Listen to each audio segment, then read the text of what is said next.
नमस्कार स्टूडेंट। आपका स्वागत है आपके अपने इस YouTube channel science class and GK पर। आज हम यहाँ पे जो बीएससी नर्सिंग के जो इंट्रेंस एग्जाम जिसके अंदर बीएससी नर्सिंग आप गवर्नमेंट कॉलेज से कर रहे थे आरयूएचएस के द्वारा जो पिछली बार एग्जाम कंडक्ट करवाया था वो हम ओल्ड पेपर आपके सॉल्व करने वाले हैं। यहाँ पे उस पेपर को देखने वाले हैं कि यहाँ पे जो पेपर है ये आपकी किस प्रकार से था, यहाँ पे इसमें क्वेश्चन किस लेवल के थे। अगर आप इस पेपर को अगर सॉल्व करना चाहते हो, यहाँ पे अगर इसको देख लेते हो पेपर को, तो लगभग आपका 40 से इसमें आपके 70% पेपर है वो यहीं पे सॉल्व हो जाएगा।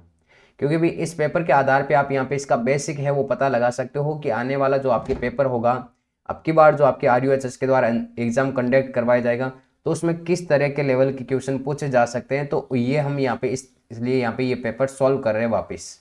ये आपकी जो पिछली बार एग्जाम हुआ था उसी का यहाँ पे पेपर है। इसमें देखो सबसे पहले आपके सामने है कि पेट के गैस्ट्रिक गड्ढों की कोशिकाएं हाइड्रोक्लोरिक एसिड और आंतरिक कारक का यहाँ पे स्त्राव करती है। तो ये आपको बताना है यहाँ पे कि जो कौन सी कोशिकाएं हैं जो आपके एक तो हाइड्रोक्लोरिक एसिड और आंतरिक कारक का क्या करेगी, यहाँ पे स्त्राव करेगी।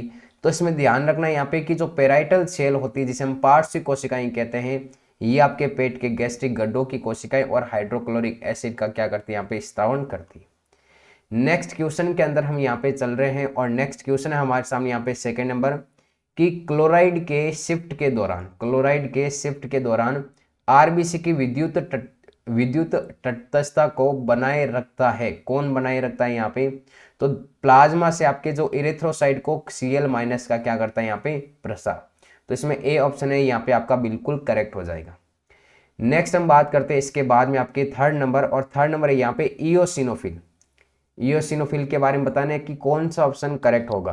तो ईओसिनोफिल होती है ये आपकी एलर्जी की प्रतिक्रिया में महत्वपूर्ण योगदान निभाती है। तो यहाँ पे आपका सी ऑप्शन है, ये सी ऑप्शन है इसका यहाँ पे बिल्कुल करेक्ट ऑप्शन हो जाएगा। नेक्स्ट हमारे सामने देखो यहाँ पे फोर्थ नंबर क्वेश्चन है, हेनले लूप किसके अवशोषण के लिए होता है? तो हेनले लूप आपके सोडियम के अवशोषण के लिए होता है। यहाँ पे आपका जो डी ऑप्शन है इसमें यहाँ पे बिल्कुल करेक्ट हो जाएगा। मनुष्य में रोमक स्तंभ उपकला कोशिकाएं उत्पन्न होने के लिए जानी जाती है, किस रूप में जानी जाती है?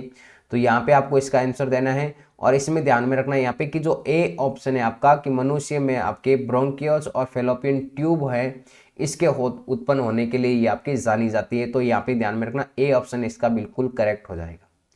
नेक्स्ट यहाँ पे 6 नंबर है कि एक आराम करने वाले न्यूरॉन और मांसपेशी फाइबर में प्लाज्मा झिल्ली की पारगम्यता है। तो आपको ध्यान में रखना है यहाँ पे कि सोडियम की तुलना में पोटेशियम के लिए क्या होती है, ये आपकी अधिक होती है यहाँ पे पारगम्यता।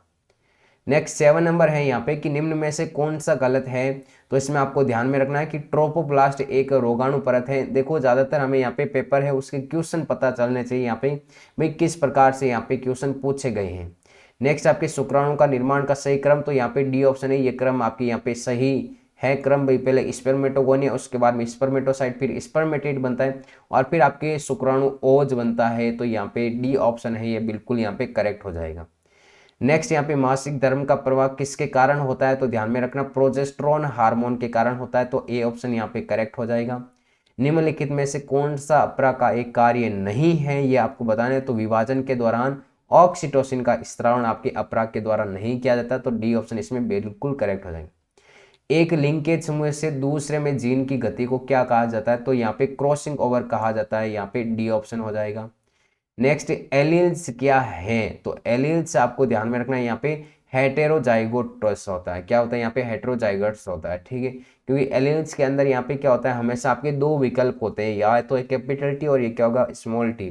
तो यहाँ पे आपका डी ऑप्शन इसमें करेक्ट हो जाएगा। नेक्स्ट 13 नंबर क्वेश्चन है आपके सामने, HIV जो एड्स का कारण बनता है सबसे पहले नष्ट करने लगता है। तो ये ध्यान में रखना, बी लिम्फोसाइट को हमारे शरीर में से पहले इसको हटाता है, क्योंकि अगर इसको पता चल गया तो इसे एड्स की खैरियत नहीं। नेक्स्ट 12 जोड़ी पसलियां जिनमें से सीधे उरोस्थी से जुड़ी होती है। तो 12 जोड़ी पसलियों में से स्टार्टिंग की जो पहली 7 पसलियां होती है वो आपके सीधे उरोस्थी से जुड़ी होती है। बाकी वाले आपके फ्लोटिंग वेव्स कहलाती है, रियल वेव्स रिब्स कहलाती है। ये आपको विशेष रूप से इसमें ध्यान में रखना है।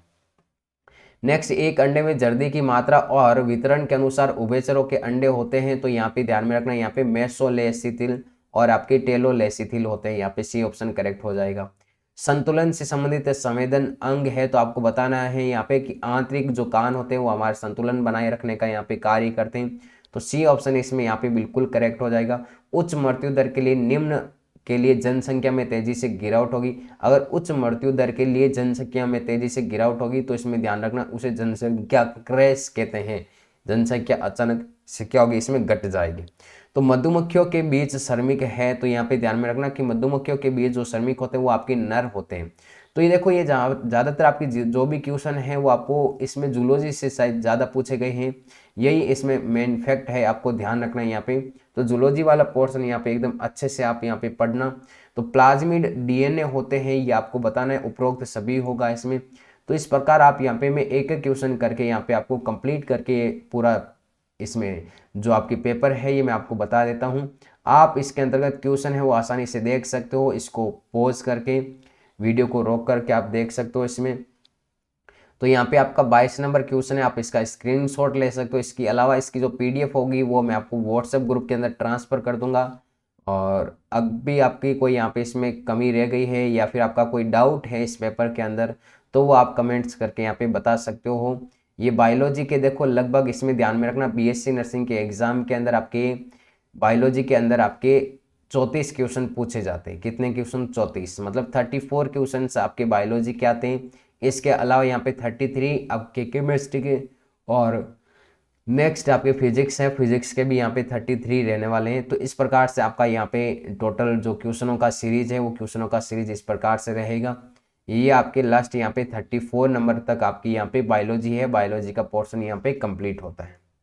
इसके बाद में जो केमिस्ट्री का पोर्शन है, इस केमिस्ट्री के पोर्शन में भी आप देख सकते हो मैं क्वेश्चन है वो यहाँ पे स्क्रॉल कर रहा हूँ। आप क्वेश्चन का अनुमान लगा सकते हो कि यहाँ पे जितने भी क्वेश्चन पूछे गए वो यहाँ पे कैसे हैं। उसी के अकॉर्डिंग आप अपनी तैयारी करें, उसी के अकॉर्डिंग आप पूरा सिलेबस पढ़ें। अब की बार थोड़ा इसमें कंपटीशन ज़्यादा रहेगा, मेरिट हाई जाएगी, तो सारी चीज़ों को एकदम अच्छे से पढ़ना, चीज़ों को याद कर लेना, चीज़ों को वापस मत छोड़ना, क्योंकि अगर एक भी चीज़ आपकी बाकी रहेगी तो फिर अफसोस होगा। तो ये अफसोस है वो आपको नहीं रखना है। तो इसलिए हर एक चीज़ को एकदम अच्छे से आपको यहाँ पे कवर करना पड़ेगा। ये लगभग आपके सामने देखो, ये कंप्लीट आपके सामने ये पेपर है। अब देखो पेपर आपको निकालना कैसे, अगर आप खुद डाउनलोड करना चाहते हो तो कैसे निकालना है। आपको क्या करना है, यहाँ पे कि जो RUHS की जो वेबसाइट है वहाँ गूगल पर जाकर आपको लिखना है यहाँ पे RUHS ओल्ड पेपर। जैसे आप लिखोगे तो आपके सामने ऐसा इंटरफेस खुलेगा। तो आपके सामने ये पहली जो आपकी इसमें लिंक आ रही है, इसके ऊपर क्लिक करना, RUHS entrance exam 19-20 question paper of BSc nursing. तो आप इसके ऊपर जैसे क्लिक करोगे तो आपके सामने ये ऐसा इंटरफेस खुलेगा। इसमें आपको देखो पैरामेडिकल कोर्सेज के बारे में जो पिछली बार पेपर हुआ था वो भी पता चल जाएगा। यहाँ पे BSc नर्सिंग का जो पेपर है पिछली बार वो भी पता चल जाएगा।